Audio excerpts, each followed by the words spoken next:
नमस्कार, आप देख रहे हैं न्यूज इंडिया। आपके साथ मैं हूं मनीषा शर्मा। एम्स ऋषिकेश का 60वां दीक्षांत समारोह उपराष्ट्रपति सीपी राधाकृष्णन मुख्य अतिथि के तौर पर यहां पर शामिल रहे, तो मुख्यमंत्री पुष्कर सिंह धामी की मौजूदगी भी यहां पर नजर आई। तो ये बड़ी जानकारी आप तक साझा कर रहे हैं। हालांकि देखिए, इस दौरान जो 23 पदक है वो भी दिए गए छात्रों को। 386 छात्रों को डिग्रियां और 23 पदक हासिल किए गए हैं छात्रों की ओर से। दरअसल अखिल भारतीय आयुर्विज्ञान संस्थान ऋषिकेश में 6वां दीक्षांत समारोह जो है वो आयोजित किया गया है। 6ठा दीक्षांत समारोह आयोजित किया गया है। इस दीक्षांत समारोह में उपराष्ट्रपति सीपी राधाकृष्णन मुख्य अतिथि के तौर पर मौजूद रहे, तो वहीं राज्यपाल लेफ्टिनेंट जनरल गुरमीत सिंह और मुख्यमंत्री पुष्कर सिंह धामी विशिष्ट अतिथि, जबकि केंद्रीय राज्य मंत्री अनुप्रिया पटेल भी मौजूद रही। इस खास मौके पर समारोह में 386 छात्र छात्राओं को डिग्री प्रदान की गई, तो वहीं कुल मिलाकर 23 पदक भी दिए गए। इस मौके पर मुख्यमंत्री पुष्कर सिंह धामी ने ये कहा कि मुझे बेहद खुशी है और गर्व है कि एक तरफ 386 छात्रों को उनकी डिग्री प्रदान की जाएगी, तो वहीं दूसरी ओर मेधावी छात्रों को स्वर्ण, रजत और कांस्य पदक से सम्मानित भी किया जा रहा है। मैं अक्सर एम्स ऋषिकेश को स्वास्थ्य मंदिर कहता हूं, क्योंकि ये आधुनिक चिकित्सा इलाज के साथ साथ करुणा, सेवा, सहानुभूति और सद्भाव भी प्रदान करता है। अब चिकित्सा विज्ञान की उन्नत तकनीकों से लैस है, जिसमें कैंसर का इलाज, न्यूरो सर्जरी और बहुत कुछ शामिल है।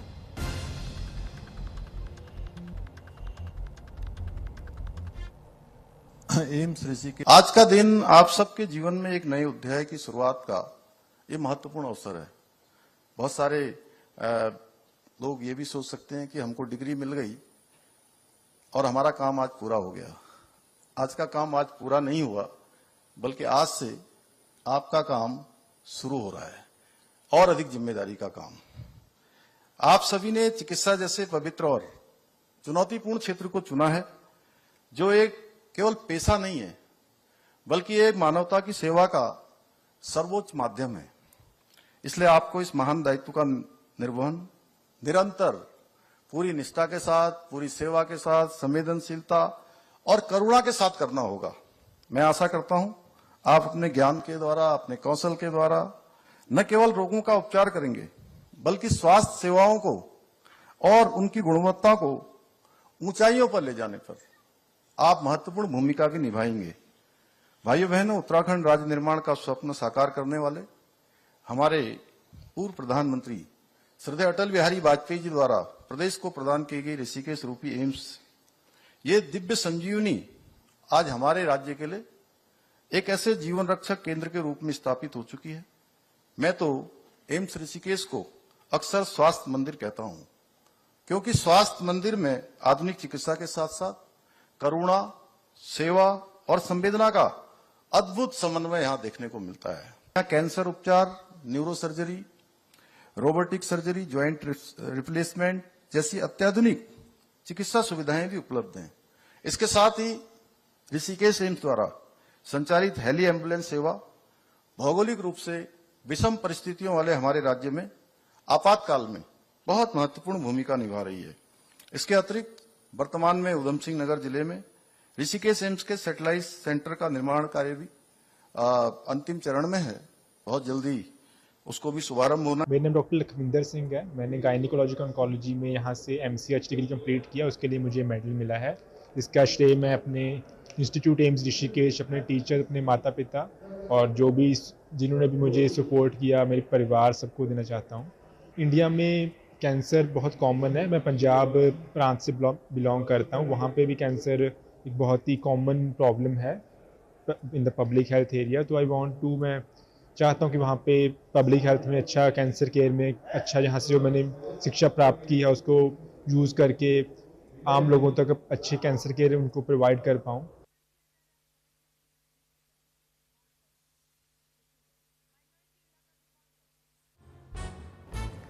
तो एम्स ऋषिकेश का दरअसल 6ठा दीक्षांत समारोह और इसमें उपराष्ट्रपति सीपी राधाकृष्णन मुख्य अतिथि के तौर पर शामिल हुए और सभी को उनके आने वाले भविष्य के लिए दरअसल शुभकामनाएं दी गई और मुख्यमंत्री पुष्कर सिंह धामी की मौजूदगी यहाँ पर थी। 386 कुल छात्रों को डिग्रियां दी गई और 23 छात्र ऐसे थे मेधावी छात्र जिनको कांस्य पदक, रजत पदक दिया गया।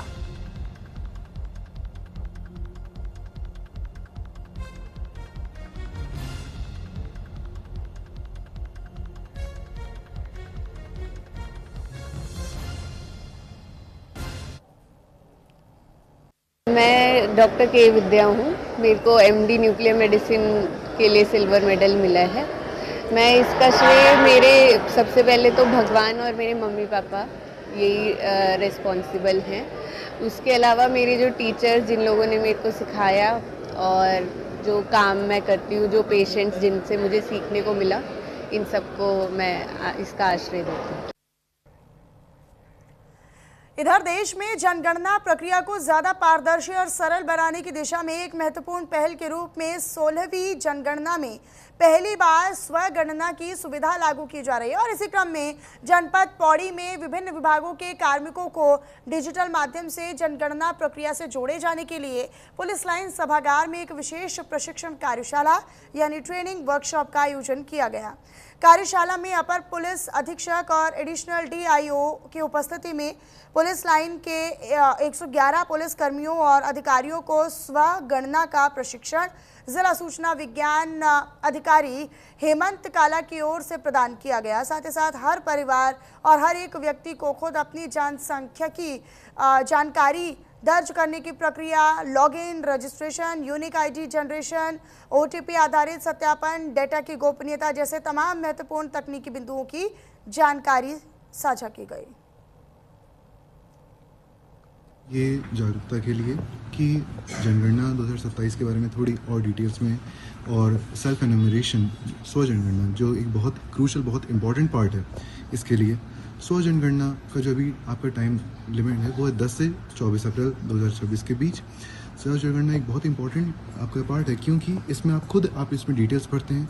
इसमें इसके बेनिफिट्स ये रहेंगे कि आप खुद अपनी डिटेल्स भरें तो आप इसमें मोर एक्यूरेट डेटा इसमें भर सकते हैं।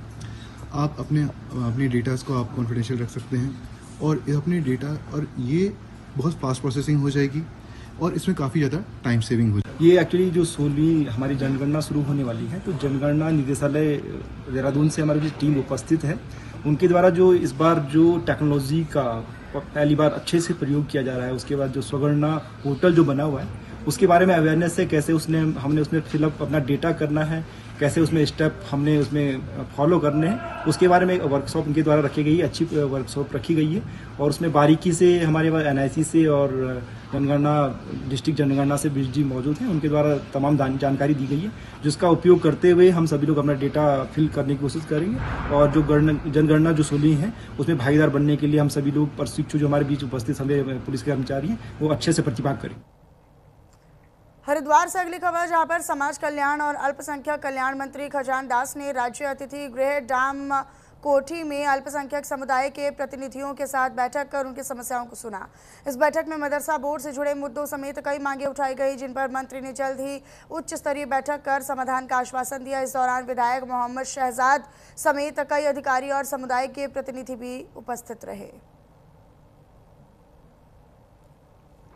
जो अल्पसंख्यक सचिव है हमारे, जो अल्पसंख्यक को बहुत लंबे समय से देख रहे हैं, धकाती जी मेरे साथ थे और इन सभी लोगों को बुलाया गया।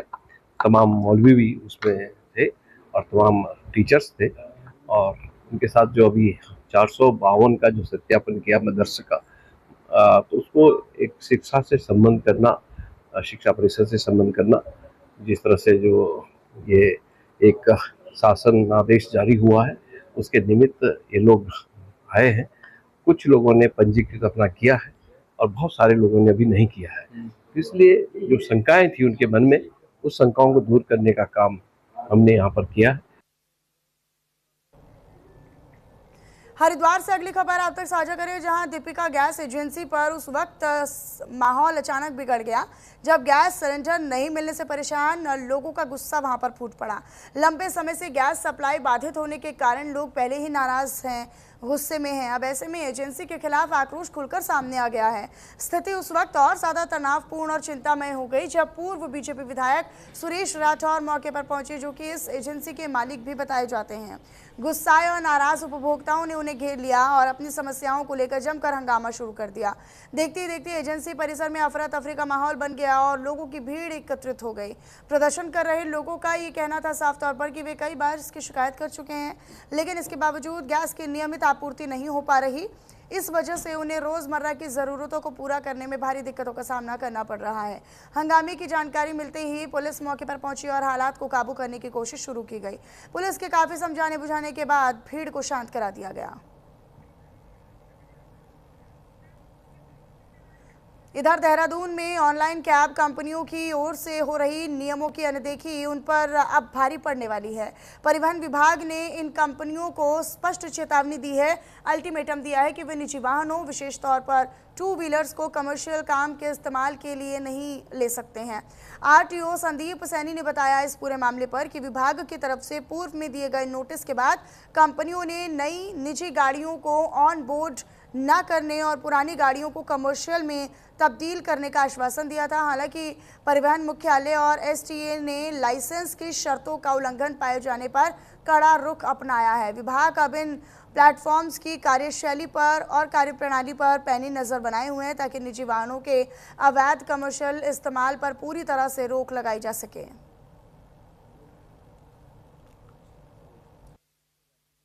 इन कंपनीज़ को हमारे डिपार्टमेंट के द्वारा एक एग्रीगेटर का लाइसेंस दिया गया है और इसमें स्पेशली जो जैसे रैपिडो है, इन पे पहले भी कार्रवाई की जा चुकी है कि ये प्राइवेट गाड़ियों को एनरोल करवा के, स्पेशली 2 व्हीलर्स और कमर्शियल काम जो हो रहा है उसके एवज में हमारे यहाँ से इंस्पेक्शन भी किया गया था, नोटिस भी दिया गया है और परिवहन मुख्यालय में एसटीए की तरफ से भी नोटिस दिया गया है इनको। और अभी इनका रिप्लाई आया है कि हम नई गाड़ियों जो प्राइवेट हैं उनको ऑन बोर्ड नहीं कर रहे हैं और जो ऑलरेडी कमर्शियल जो प्राइवेट चल रही थी उनको कमर्शियल में कन्वर्ट करा रहे हैं। लेकिन उसमें लाइसेंस की जो शर्तें हैं उसमें स्ट्रेट फॉरवर्ड साफ लिखा हुआ है कि आप किसी भी सूरत में प्राइवेट व्हीकल को कमर्शियल की तरह नहीं चलवाएंगे। तो इनके लाइसेंस पे अभी कार्रवाई जो है वहाँ पर मुख्यालय में दी गई है करने के लिए, इनका जवाब आते ही उस पर कार्रवाई की जाएगी। इधर देहरादून में सैनिक कल्याण मंत्री गणेश जोशी ने अपने कैंप कार्यालय में दिवंगत उपनल कर्मचारी कविता गुसाई के परिजनों को 50 लाख रुपए का बीमा राशि चेक प्रदान किया और इस दौरान दिवंगत आत्मा की शांति के लिए 2 मिनट का मौन रखकर उन्हें श्रद्धांजलि दी गई। मंत्री गणेश जोशी ने बताया कि बैंक के साथ हुए एमओयू के तहत उपनल कर्मचारियों के लिए 50 लाख रुपए का आकस्मिक बीमा कवर सुनिश्चित है और अब तक 8 परिवारों को इसका फायदा और लाभ दिया जा चुका है। उन्होंने कहा कि मुख्यमंत्री पुष्कर सिंह धामी के नेतृत्व में सरकार कर्मचारियों के कल्याण के लिए प्रतिबद्ध है और बीमा राशि को 1 करोड़ रुपए तक बढ़ाए जाने पर भी विचार किया जा रहा है। इस मौके पर परिजनों समेत कई अधिकारी और बैंक प्रतिनिधि भी मौजूद थे।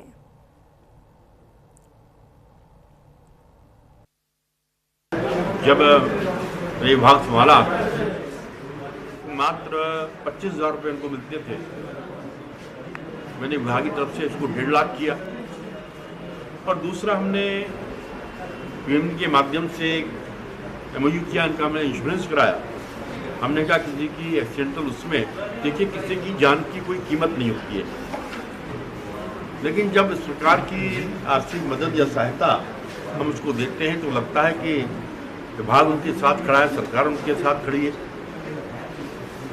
अभी तक हम 7 लोगों को भरे दे चुके थे और आज 8वीं ये बच्ची जो एक एक्सीडेंट में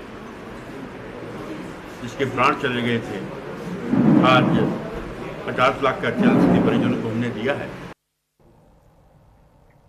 अल्मोड़ा से अगली खबर है, जहां पर सड़कों की खराब स्थिति को लेकर कांग्रेस कार्यकर्ताओं का आक्रोश और गुस्सा फूट पड़ा।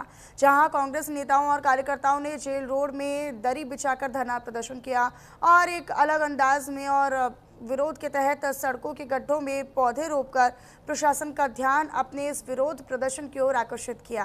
प्रदर्शनकारियों का साफ कहना था कि लंबे समय से शहर की सड़कों की हालत बेहद जर्जर बनी हुई है, जिससे आम जनता को और आम जनमानस को भारी परेशानियों का सामना करना पड़ रहा है।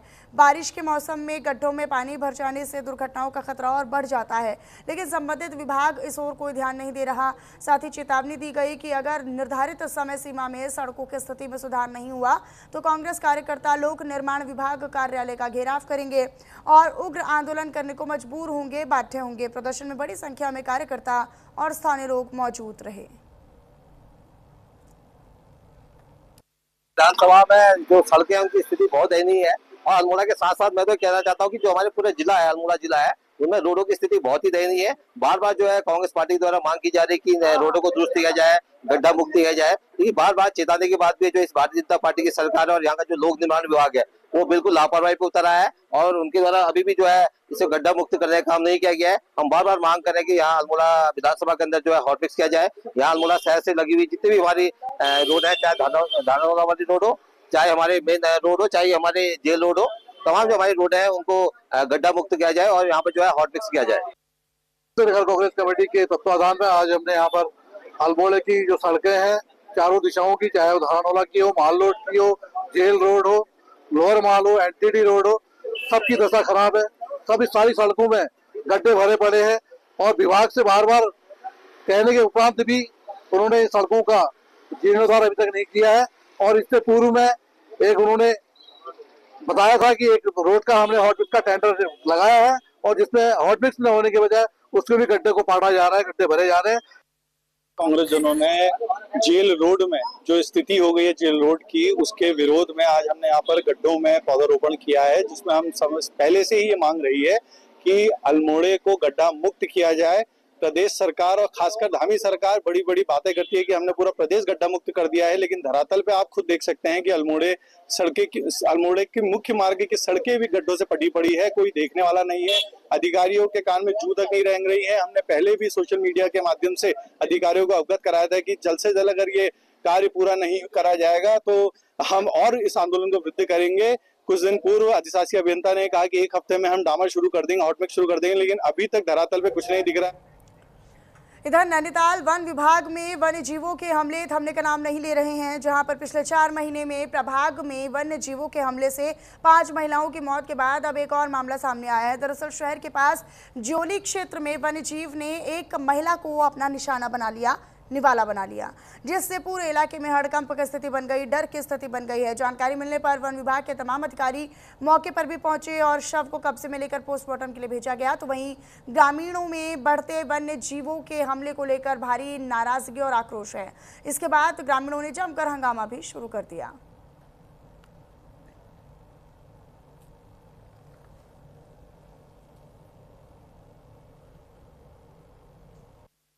दुखद घटना भीमताल ब्लॉक में हुई है। हमारे ज्योली निवासी श्रीमती हेमा पांडे, पत्नी दयाल पांडे, उनकी आकस्मिक मृत्यु बाघ के खाने से हो गई है, जिनकी उम्र 47 वर्ष थी। वास्तव में बड़ी दुर्घटना लगातार बढ़ रही हैं। ये 9वीं या 10वीं बाघ के द्वारा हमारे क्षेत्र में मारा गया है।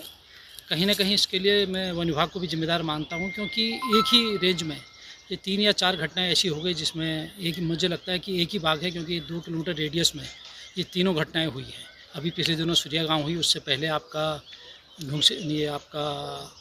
जून स्टेट में हुई, और पूरे ब्लॉक में माना जाए तो 9वीं या 10वीं घटना है। तो कहीं ना कहीं हम लोगों को भी थोड़ा इसके प्रति सचेत रहना पड़ेगा। और मेरा माताओं से, बहनों से और गाँव वालों से निवेदन है कि कम से कम जंगल में जाएँ तो अकेले न जाएँ, झुंड के साथ जाएँ। रुद्रप्रयाग में भीषण सड़क हादसा हुआ, जहां पर 250 मीटर गहरी खाई में एक कार गिर गई, जिससे कार सवार 3 लोगों की मौके पर ही दर्दनाक मौत हो गई। इस पूरे दुर्घटना क्रम के बाद इलाके में हड़कंप मच गया है। वहीं जानकारी मिलते ही मौके पर पहुंची एसडीआरएफ की टीम रेस्क्यू ऑपरेशन चलाकर शव को खाई से बाहर निकालने की लगातार कार्रवाई कर रही है। आपको ये बता दें कि गहरी खाई और कठिन भूगोलीय परिस्थितियों के चलते रेस्क्यू में दिक्कतें भी आ रही हैं। हादसे ने एक बार फिर से पहाड़ी सड़कों की सुरक्षा पर सवाल पैदा कर दिए हैं।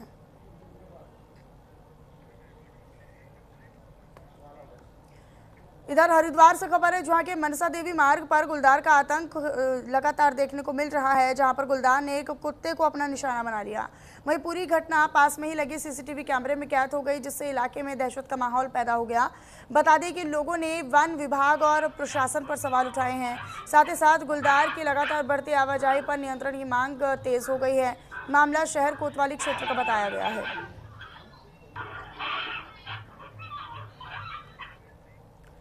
इधर कालाढूंगी में भीषण सड़क हादसे का कहर दिखाई दिया, जहां पर बस को ओवरटेक करने के दौरान बाइक बस के पीछे टकरा गई, जिसमें बाइक सवार युवक की दर्दनाक मौत हो गई। जानकारी मिलते ही मौके पर पहुंची पुलिस ने शव को कब्जे में लेकर पोस्टमार्टम के लिए भेज दिया और मामले की जांच पड़ताल में जुट गई। मामला कमोला स्थित गुरुणी नाले के पास का है।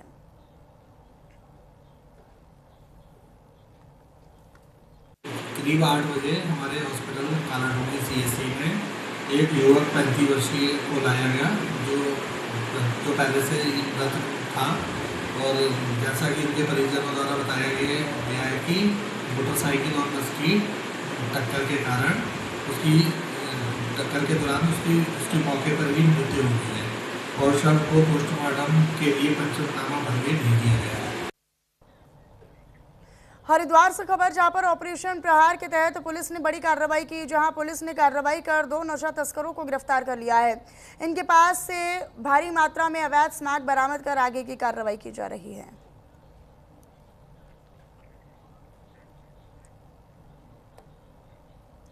इधर चारधाम यात्रा की शुरुआत हो चुकी है। केदारनाथ के बाद अब चमोली में बद्रीनाथ धाम के कपाट भी खोल दिए गए हैं। भगवान बद्री विशाल ने 149 दिन बाद भक्तों को दर्शन दिए हैं, जहां सीएम पुष्कर सिंह धामी की मौजूदगी में भगवान बद्रीनाथ के मंदिर का विशाल कपाट खोला गया। सुबह करीब 6 बजे पूरे विधि विधान और पारंपरिक तरीके से हजारों भक्तों के सामने जब बद्रीनाथ धाम के कपाट खोले गए तो पूरा आसमान भगवान बद्री विशाल के जयकारों से गूंज उठा।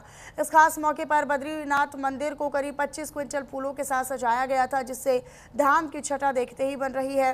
पहली मर्तबा भगवान बद्री विशाल के मंदिर में फूलों से ओम लक्ष्मी पते नमो लिखा गया है। साथ ही साथ जय श्री बद्री नारायण और बैकुंठाय नमो भी लिखा गया है। अब बद्रीनाथ धाम के कपाट खुलने के साथ ही उत्तराखंड की चारधाम यात्रा पूरे तरीके से सुचारू हो चुकी है। सबसे पहले 19 अप्रैल को अक्षय तृतीया के खास मौके पर यमुनोत्री और गंगोत्री धाम के कपाट खोल दिए गए थे। फिर 22 अप्रैल को केदारनाथ धाम के कपाट भी खोले गए और इसके साथ ही अब आस्था, भक्ति और श्रद्धा से जुड़ा चारधाम यात्रा का आगाज हो चुका है।